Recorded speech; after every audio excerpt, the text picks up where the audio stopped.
Hello and welcome everyone. Thanks so much for joining us for FCI Live, Building Leadership from Within. This is part of our Winter 2023 FCI Live series. We'll be back with another series in May with lots of cutting edge topics. These are all aimed at startup food co-ops. So the conversation will revolve around startup food co-ops and startup food co-op work.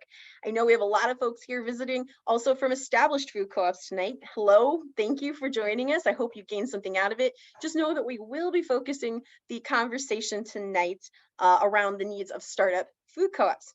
And our terrific presenters tonight, who I'll be interviewing, are Lene Gilbert, who is the board president of Detroit People's Food Co-op, and Erin Dale McClellan, who is the board president of Fertile Ground Food Cooperative.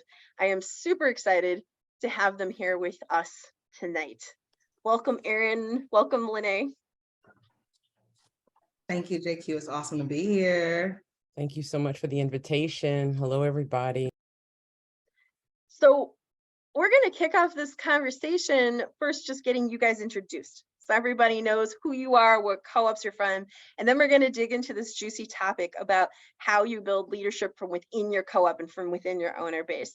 And you know, spoiler alert, neither of these leaders is claiming they have all the answers, but they have done some phenomenal work around this. So we'll give you some clues on what you could do from their extensive experience. So if I can start with you, Lene, do you mind introducing yourself and your co-op, where you guys are located, just a little background? Awesome. Again, my name is Lene Gilbert Williams. I am from the Detroit People's Food Co-op here in Detroit, Michigan. We are due to open around October of this year. We're at about 1,770 member owners. So it's a pretty large project. And we will be right now the only food co-op here in Detroit. This has been about 10 years plus in the making. We're in the process of constructing a $20+ million building. Our parent, an organization that actually spearheaded the creation of the co-op, is over constructing that building where the co-op will be the primary tenant on the first floor of the building. So there's a lot going on over here. But for the most part, that's us. Excellent. Thank you so much. And how long have you been with the project, and how long have you been board chair? What's your first question? Oh, how long have you been involved in Detroit People's Food, and then how long have you been chair? I've been a member owner since about 2014, 2015. And I've been the board chair, the board president since July of this year. So I'm the newbie coming in, into my role, right? You've been with the project for a long time. I don't know if I call you the newbie, but I think we have to take a moment, though. I'm just going to take a quick moment. Can we just, for a moment of celebration, Detroit People's Food Co-op is opening this year. I'm just so exciting. We're all so excited. I don't know about you all, but if you're in the Midwest, you can just start planning now, because I'm like planning. I'm going to be there. All right, let's meet Erin. Erin, could you introduce yourself and your co-op? I'm Erin Dale McClellan. I live in Raleigh, North Carolina, and I'm the current board president for Fertile Ground Food Cooperative. We're also in the startup phase. We started this project we started talking about this project in 2012 and started selling shares in 2013. So we're almost at the 10-year mark as well. Our plan is, current timeline would be opening in 2024. So we're pretty excited about that. We've secured a site, which we're excited about. And that's been the hardest thing for us to actually do in our organizing work. We have a little over 700 owners. I am one of the founding members of this project, and I was leader in the steering board, and I have been the board chair since inception of the project, or the board president, excuse me, since inception of the project, and am excited to see how far we've come. And I'm excited that somebody may run against me for the next election.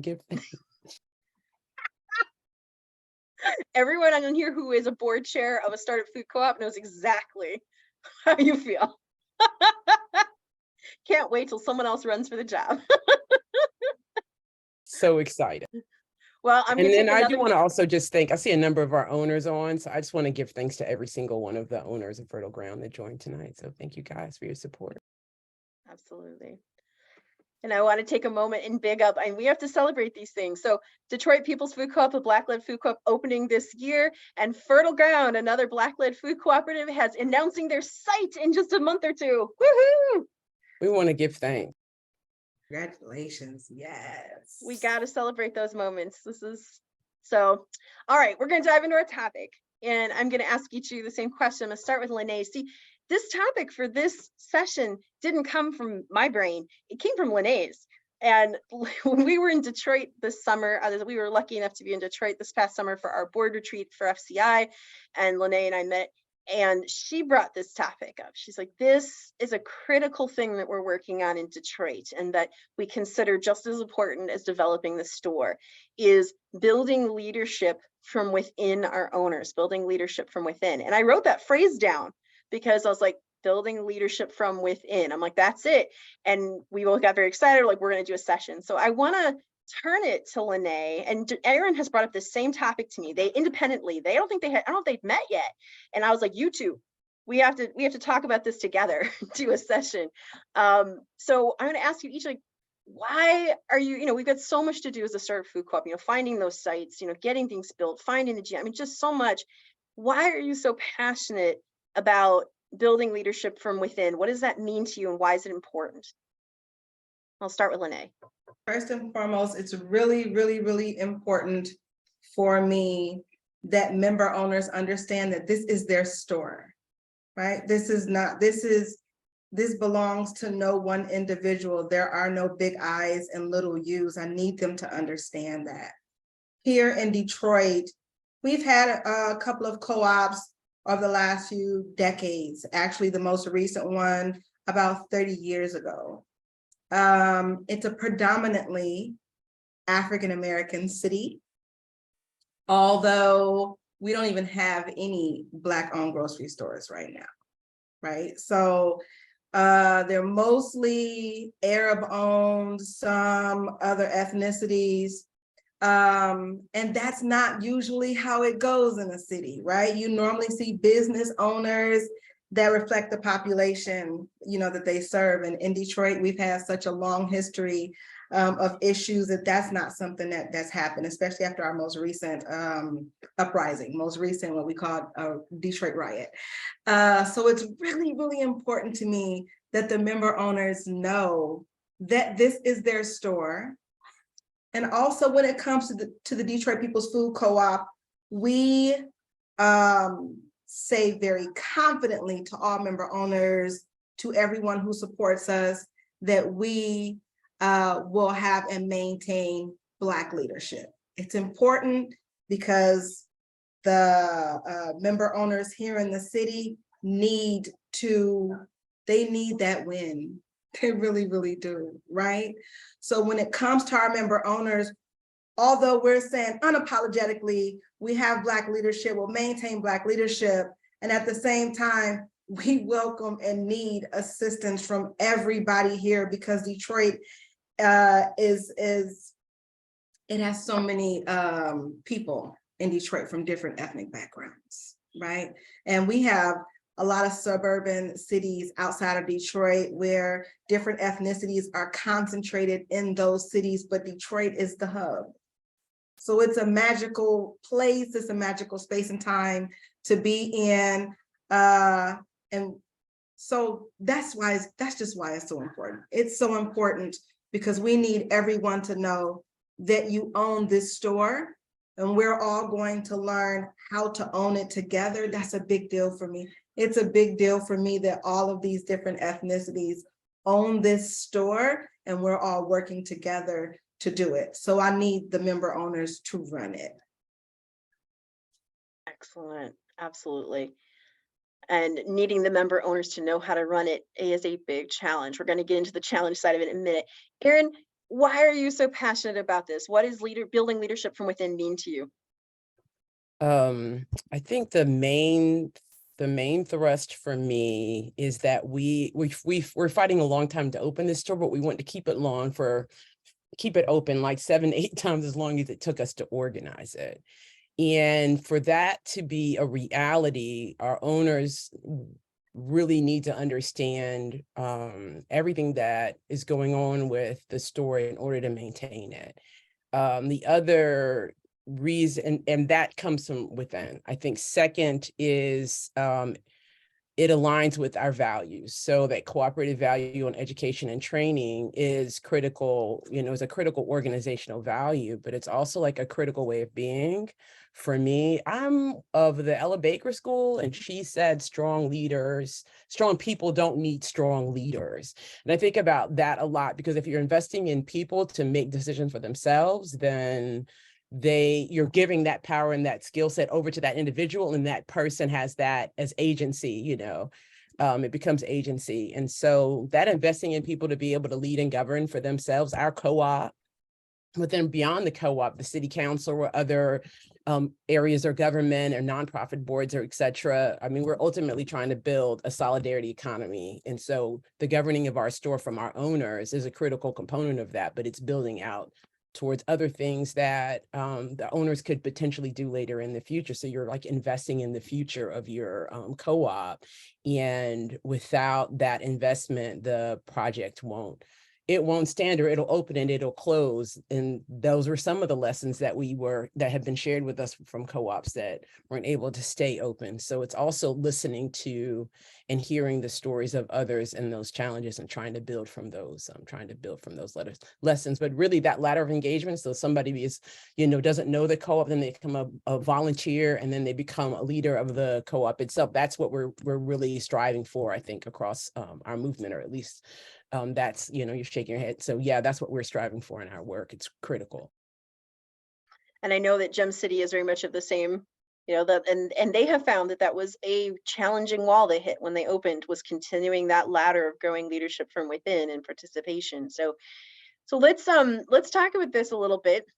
Let's lean into this and say, so you started to hint at it, Erin, really great transition, is like, so that's a nice thing to say. Everyone's trying to do co-op education. Everyone's always saying ETL. So how do we make anyone listen? How do you actually in your co-op ladder people up? I like that phrase. How do you, people become an owner. Most people will just stay owners. How do you ladder them up to feel more and more empowered through the co-op? Lene, can you share some ways that you guys do that in Detroit? Absolutely. One of the biggest things that we do here in Detroit is that we tap on the shoulders of member owners who are really active in the co-op. For us, they gotta love it, because we really, really love it. Our member owners, many of our member owners have their own following here in Detroit.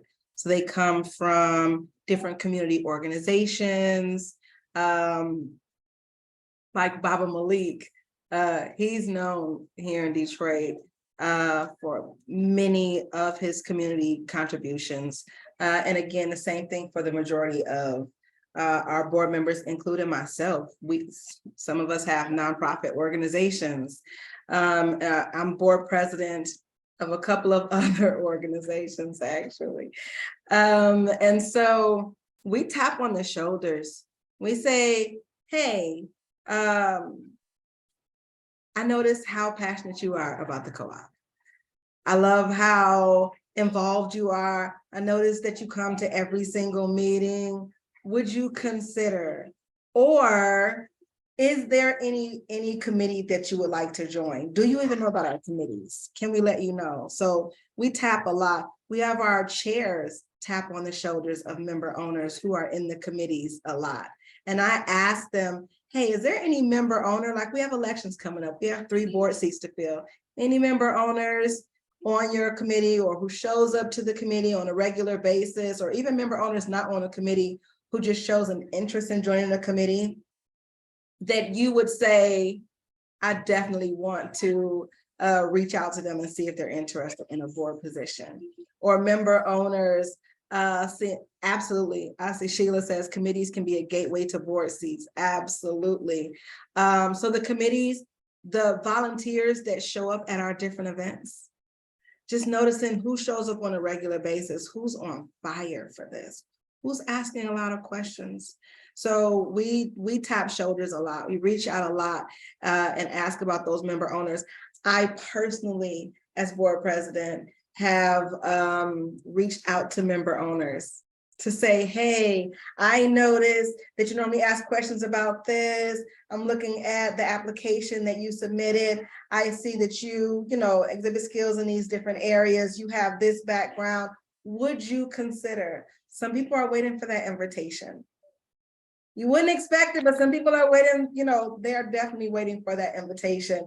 They're like, oh, there's so many people. They have so many people to choose from. Little old me, it's not important. It's like, no, you're a big deal. Every single member owner in the co-op is a big deal, including those who are not ready to join the committee and not even interested in joining the committee, So it's like, hey, you're a big deal. Would you consider helping us out in this way?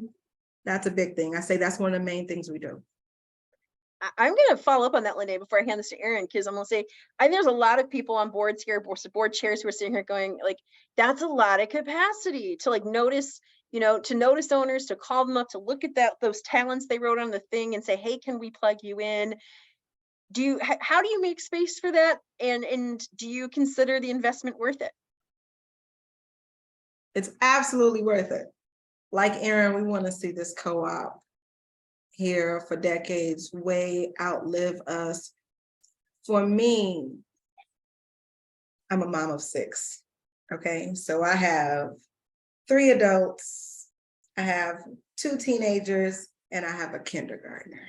So it's really, really big for me that the younger people in the community see us adults coming together, right? So watch us coming together, watching us do this thing again, especially because we're all from different ethnic backgrounds, and that's something that African-American teens and young people in the city don't see often. It's a big deal for me that they see us doing this, right? That they see us working together. So it's not a lot of extra time. Sometimes I'll ask this after a committee meeting that I attend. Most recently, I just sent a quick text message saying, hey, elections are coming up. Can you check and see if there's anybody that you would suggest? The way that I became board president is a committee that I was on, the membership and outreach committee. The chair tapped me on the shoulder when elections time came and said, you seem really passionate about the co-op. I think you would be an awesome fit as board. Who knew I was going to end up being board chair, right?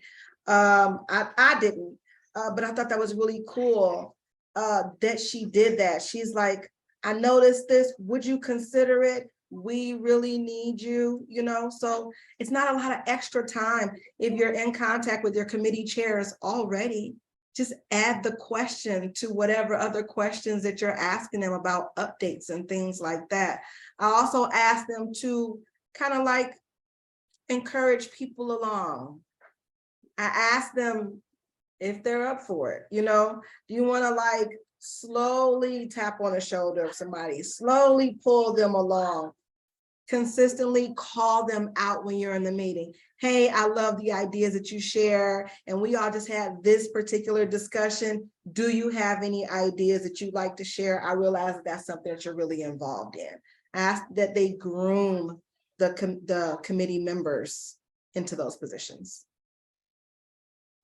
Nice.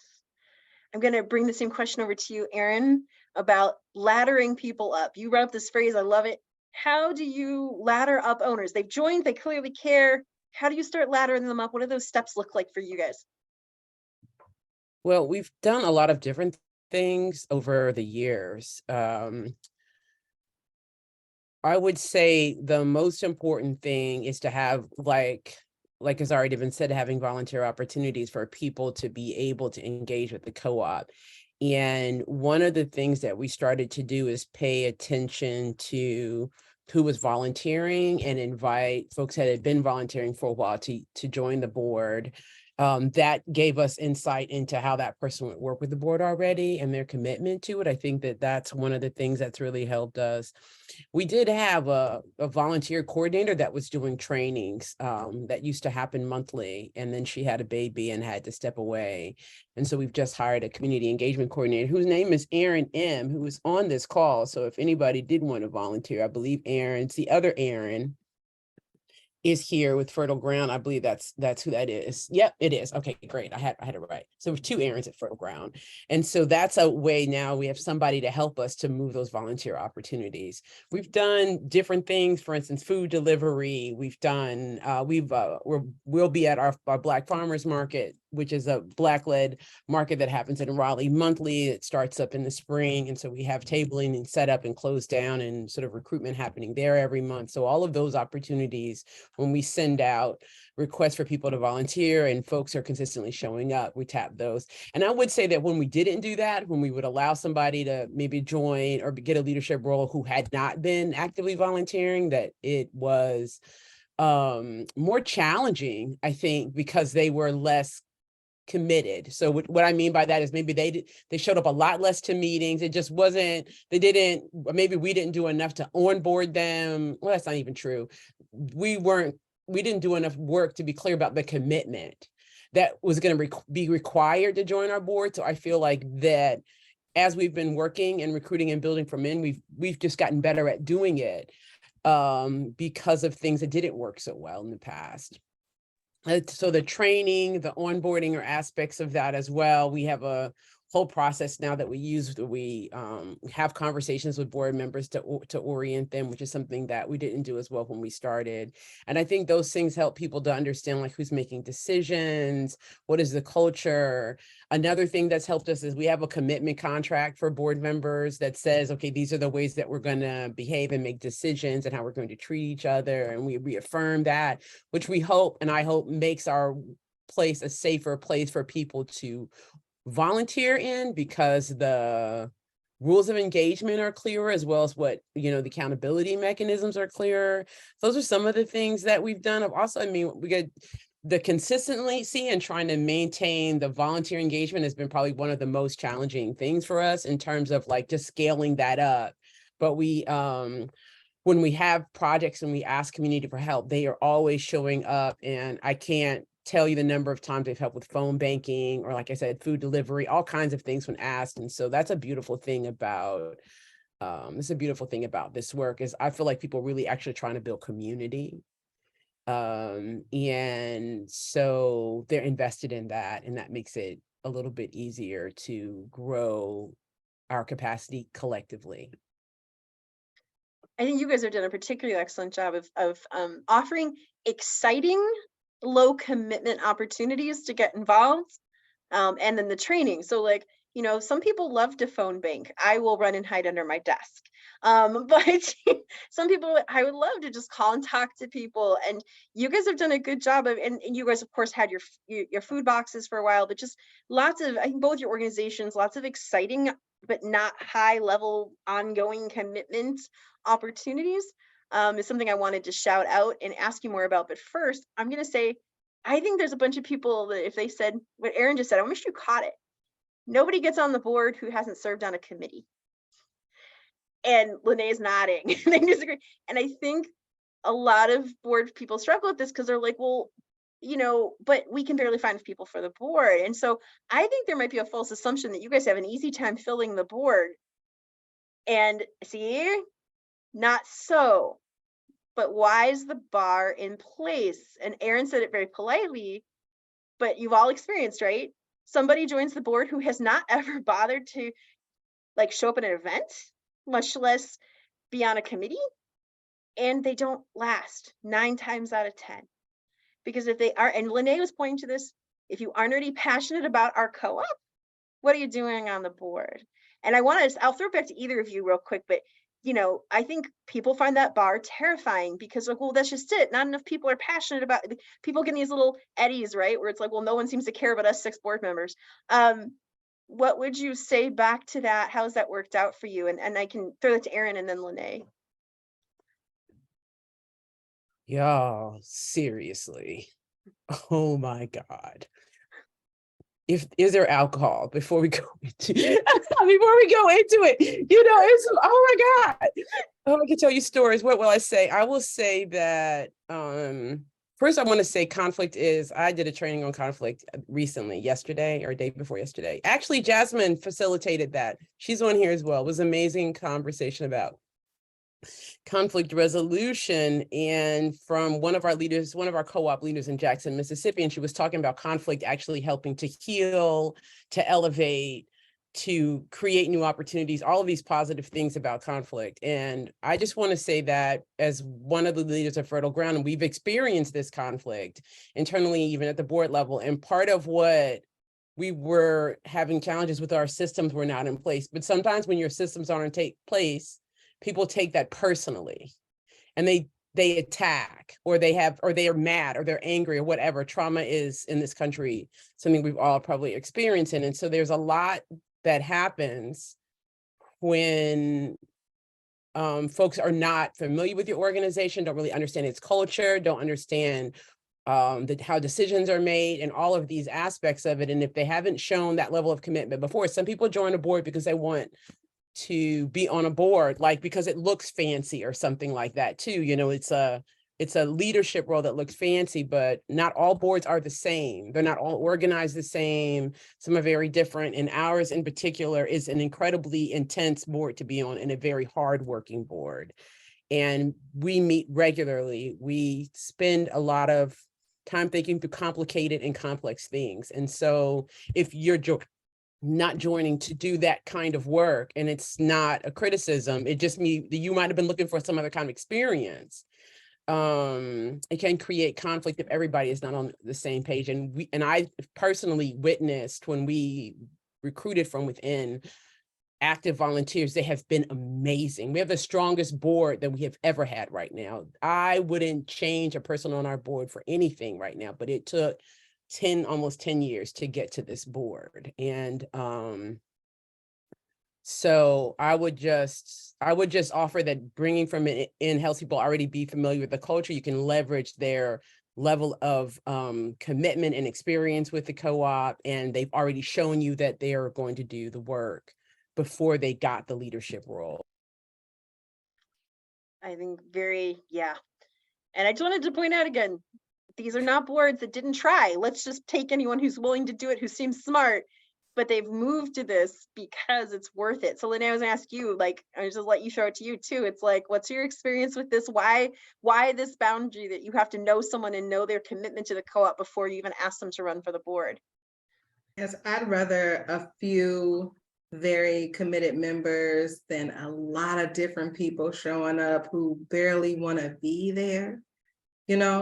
That really matters. This co-op started with a handful of people who were just very committed, and here we are, right? So quality over quantity, anytime, anytime.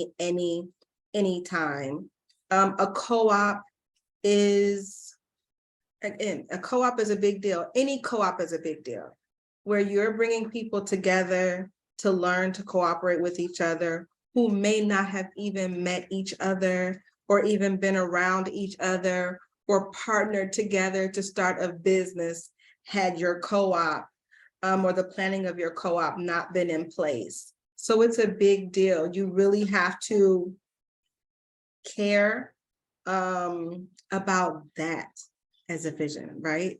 Bringing people together. I like bringing people together over anything. We can all get together and have a cup of coffee. That's exciting for me, right? The conversations that we have.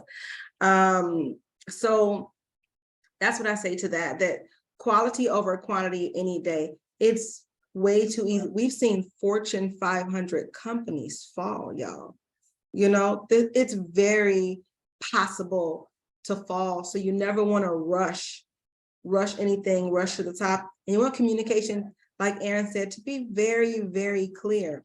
We had to first be clear on what we needed.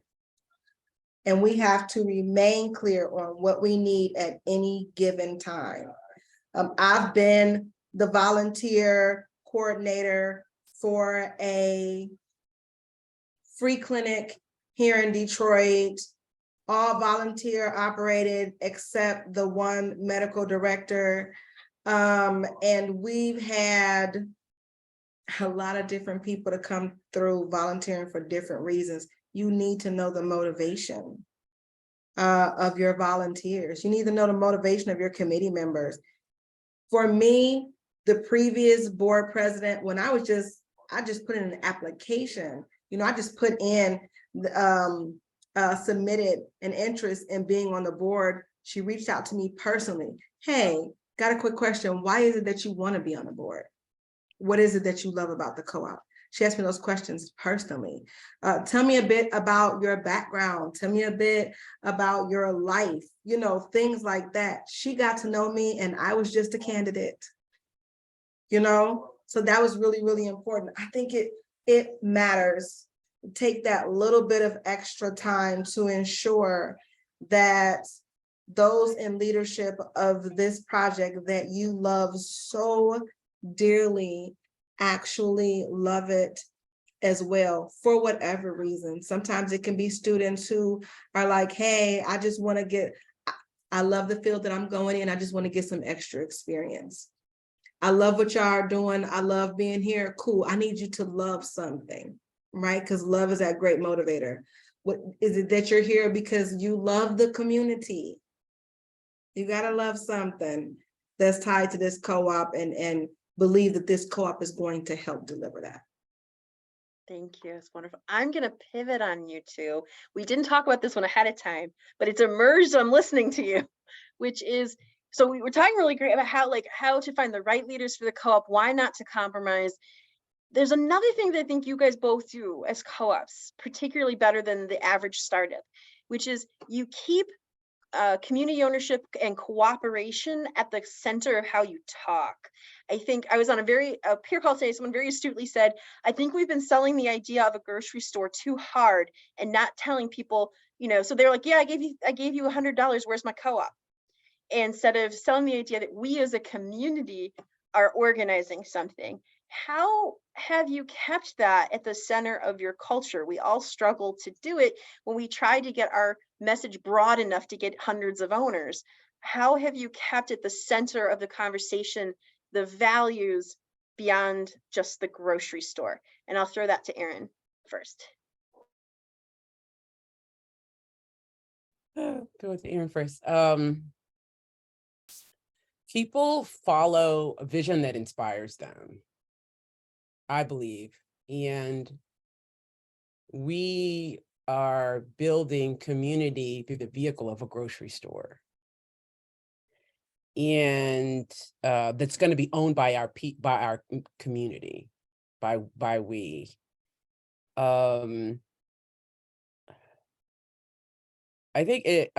think we do it by, we're actually talking right now. We actually have to make a proposal for some language that we want to change on our own website to clarify our work around the solidarity economy. And of course, I'm looking at Detroit's website and what they say about who they are very succinctly as a model for how we would articulate that even better. I think that it is important I feel the cooperative movement is a vehicle that brings liberation to our communities and grows governance across the country in a time where they're trying to crush the concept of democracy.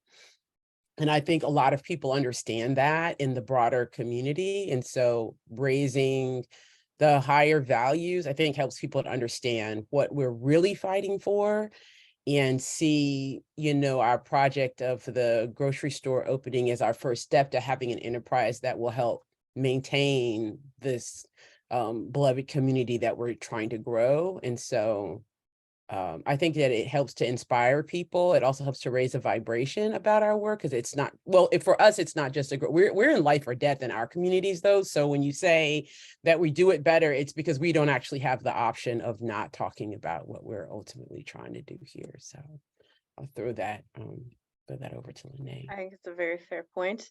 And I think it's something that all startups can learn from, though, is that there's never a question with either of your co-ops that what you're doing is empowering the community to grow their own solution. And I think it can be easy in the more affluent communities, communities that are fighting less oppression, to go, well, yes, but everyone's a grocery store for local food. I'm like, that's great. They do. But what I've learned from Gem City, what I learned from Renaissance, what I've learned from so many co-ops is that if we're not building a co-op to actually come together as a people and build community to accomplish things together, to change the nature of how we do things in our community, we see this struggle come up where people feel like, I paid my dollars, now where's my co-op? And Lene, I'm going to throw it to you. I think it helps to consistently say it. I say that every general membership meeting, that this is a village. We are learning to work together. That's really what this is. This is an experiment in village building, literally. We just so happen to be producing a grocery store from it, So you have to be really, really, really village minded. I'll tell you something that I absolutely loved. I loved attending Up and Coming. That was everything. That was everything. If I can get every board member from now until forever to attend Up and Coming. I was saying to Baba Malik, oh my goodness, because at first, so I'm a village builder, right? So anything that I do in Detroit is to bring anybody in Detroit together who's willing to come together over a particular topic. That's just what I do, right? But still, I was even thinking about the grocery store in the beginning, the co-op grocery store as a grocery store. And I went to Up and Coming, and it was a heaven. I could have stayed there for a few weeks. It was everything. I said, Baba Malik, listen, these are people who love co-oping. They have a co-op mindset. We're just talking about groceries. These were people who, it was a lot of people at Up and Coming, and we were all enjoying each other's company. We could have done that for a good minute. It was phenomenal. I think being in that space really, really, really helps. It really helps to understand that you have to have a co-op mindset if you're in leadership in a co-op, right? So I'm used to homeschooling and coming together with other homeschooling moms. I have mommy groups here in Detroit where I'm saying, listen, y'all, we ain't gonna make it if we don't come together and help each other out, period. Nobody's coming to the D to save anybody from anything. Either we get it together or it's just not gonna happen, right? And so you really, really, really, it does, Erin, help to see the bigger picture. You really have to understand that it is important, especially in this day and time. It is important for people to come together, period. It's important. I don't care if we all coming together and we're discussing the color of a pencil and how cool it is. It is very, very, very important.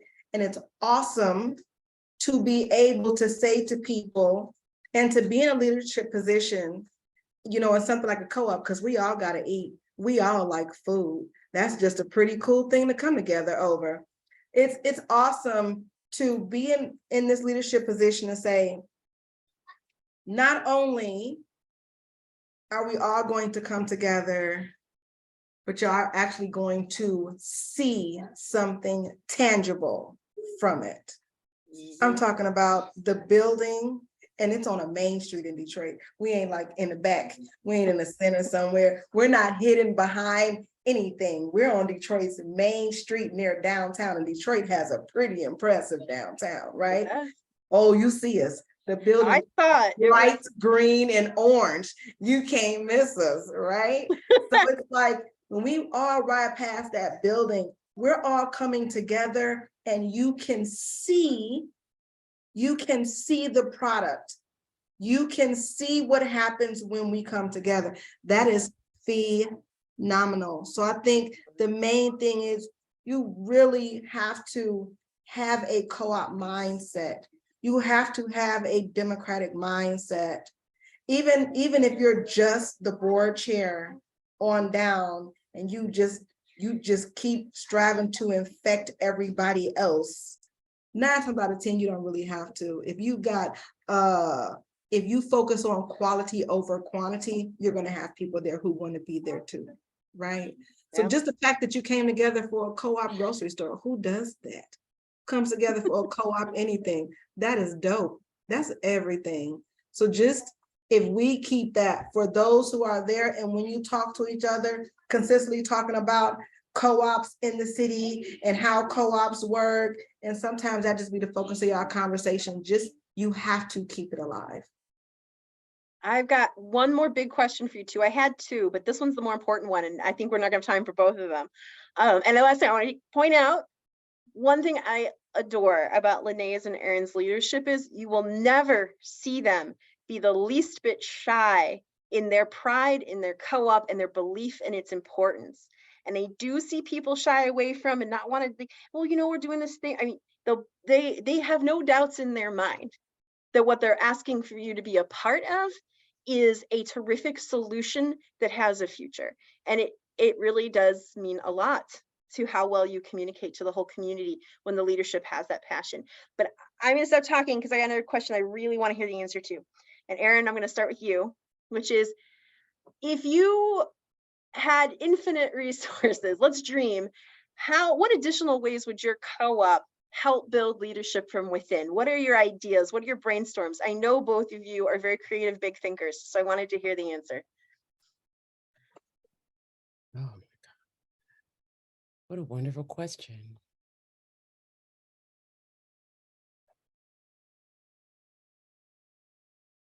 If if I could have what my heart desires, it would be a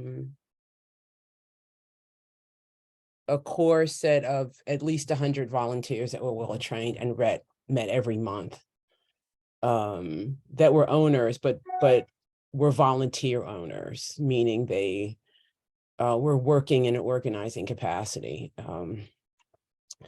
They would knock doors and make phone calls and call well, actually, it's not my dream. This is gonna be the reality. So let me just stop talking that way. Sorry about that. I'm thinking I'm dreaming. Wait a minute, this is realistic. But it would just be the volunteer capacity move like machinery. And a goal that I have in my heart is that we'll get strong enough to be able to talk to 15% of the Black population of our city. So I think a lot about the scale of the size of the operation that I would dream about and what its abilities would be. And that is because your volunteers are almost like the best marketing team you could dream of, you know. And it's great that it's paid for marketing, but word of mouth and and our people, when we call people and we get on the phone, and because we've done it enough time that a lot of people answer the phone, they're polite. You know, it's not the same as calling for a candidate in our case. So if you would take that out, we do wellness checks, ask people how they're doing. And my dream is that if someone said, and this has happened, you know, I don't have a job, or, you know, like a real serious issue, because that's what happens when you do wellness checks, that we would have the relationships and capacities to help people solve some of these pressing problems that are facing them. We don't have, for instance, a hotel we could send people to for housing or those kinds of things. And, you know, the crisis of capitalism in this moment is intense and ever pressing down on all of our people. And so I would have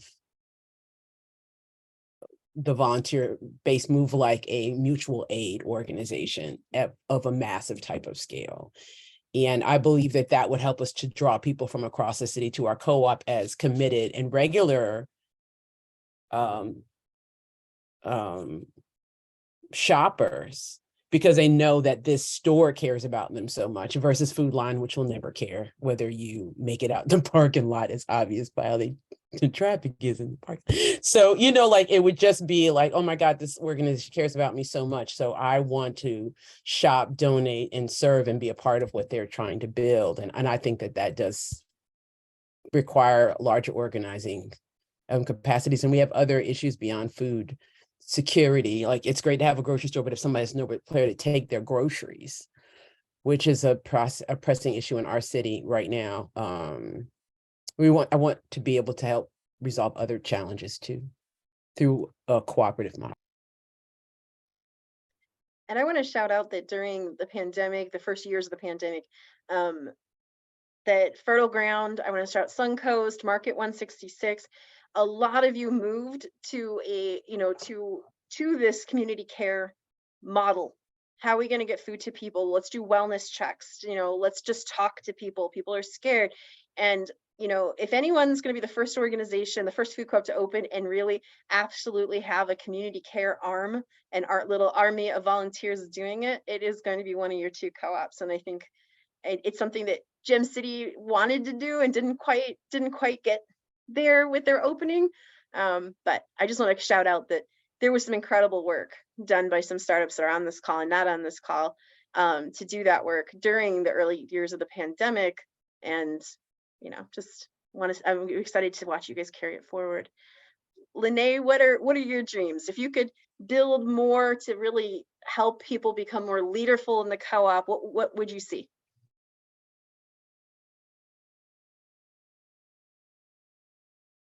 Like I said, just for me, some small things, because it tends to be those seeds, planting the right seeds can grow the right fruit. So small things like having a team that can acknowledge people's birthdays in the co-op. I know that sounds silly, y'all. I know that sounds childish.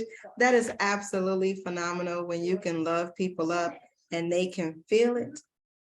They know that they can. One thing that I would absolutely love to do is be able to express our love for village building in the design of the co-op.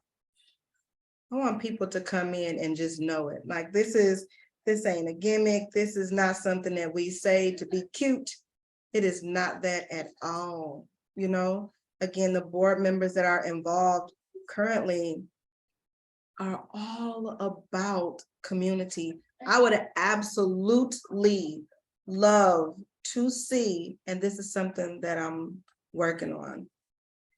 This is something I would love to see us have a team of youth involved. Teenagers preferably, not just because I'm a teen mom. I really like that group. But young people who are too young to be member owners of the co-op, I'd like to fire them up, because they are actually the next leaders, right? This is who we're doing this for. We're doing this so that they can see us doing it.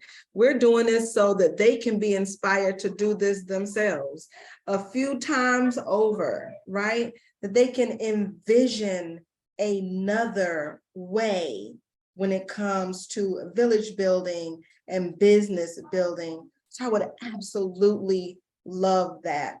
I would love to see that.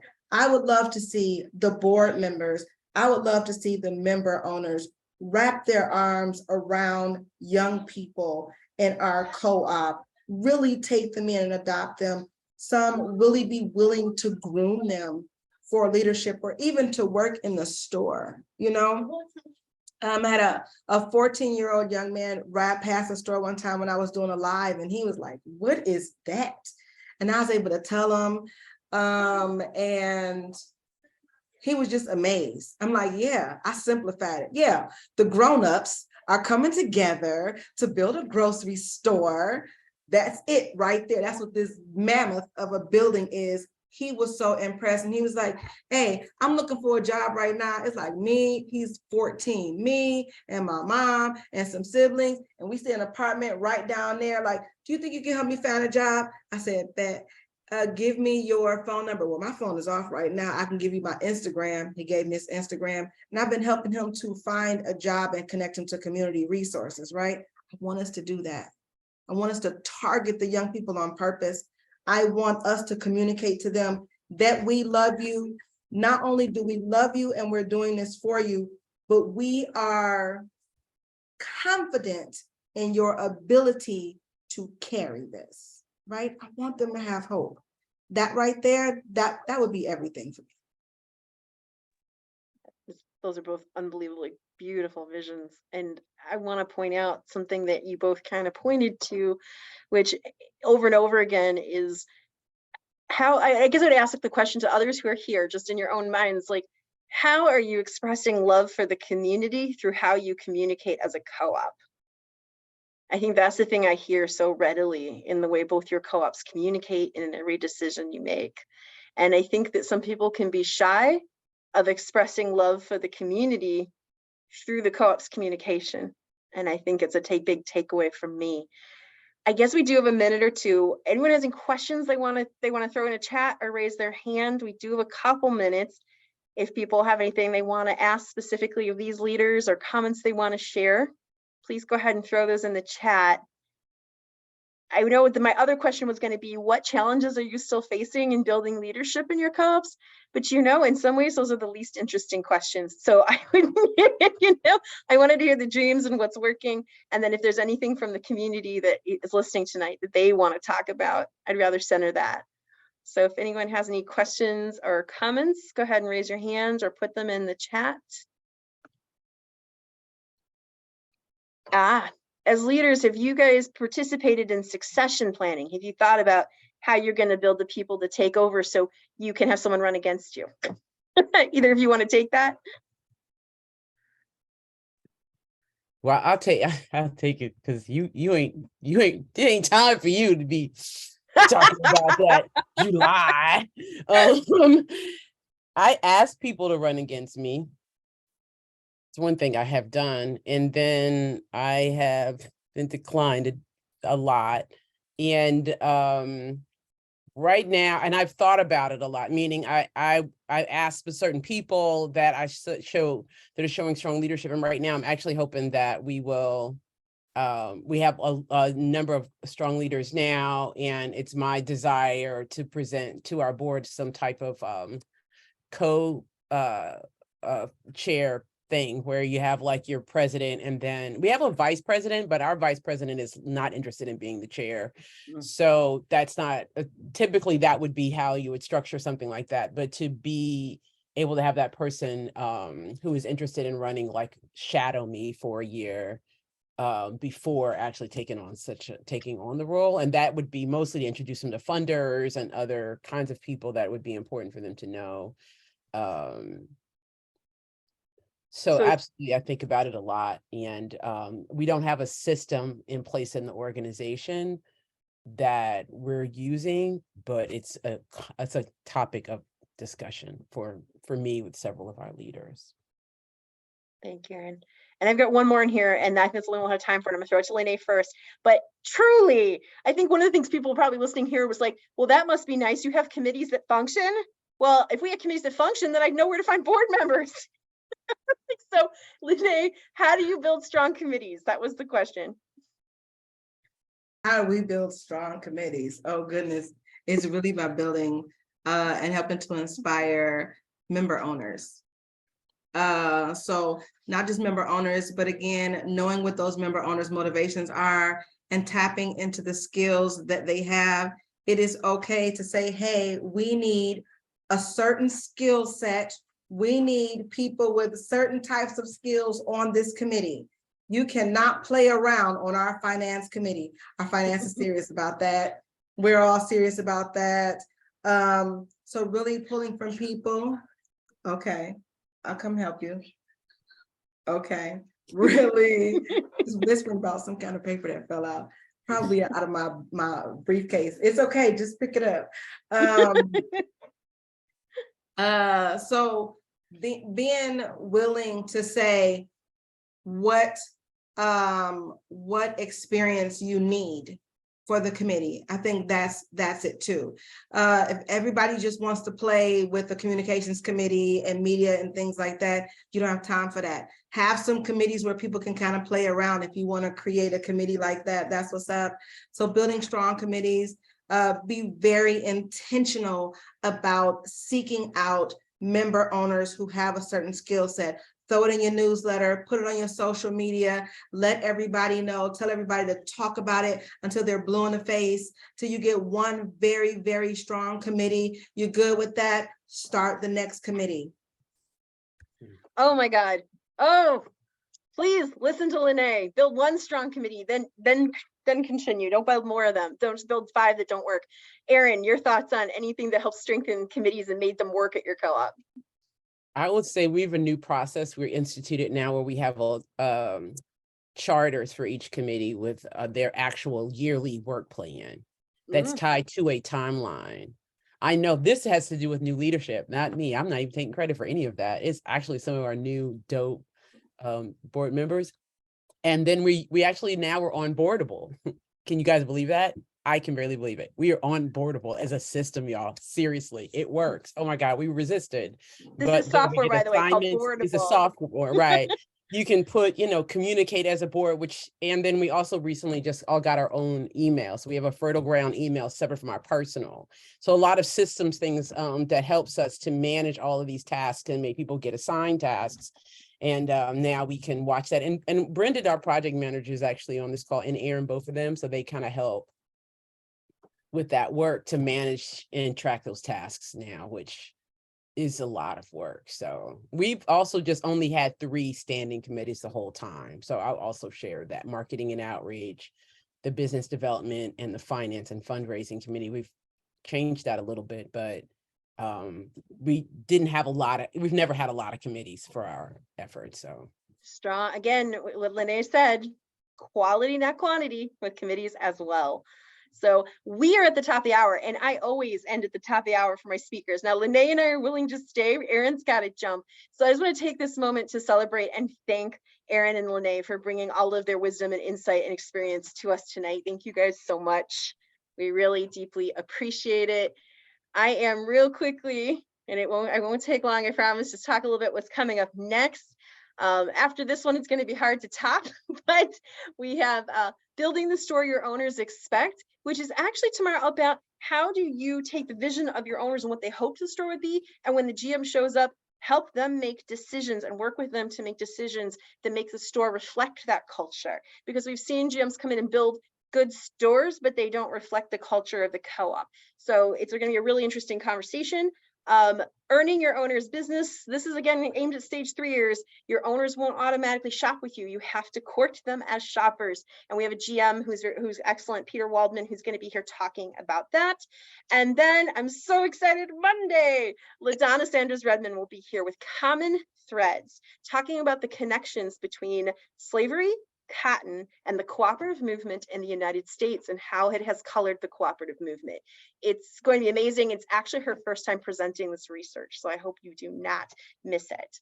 I have to real quickly make sure everyone knows that we could not be here tonight doing this if it weren't for the USDA, National Cooperative Bank, National Cooperative Grocers, and CoBake sponsoring this series. Thanks so much to them. And with that, we're going to end the video.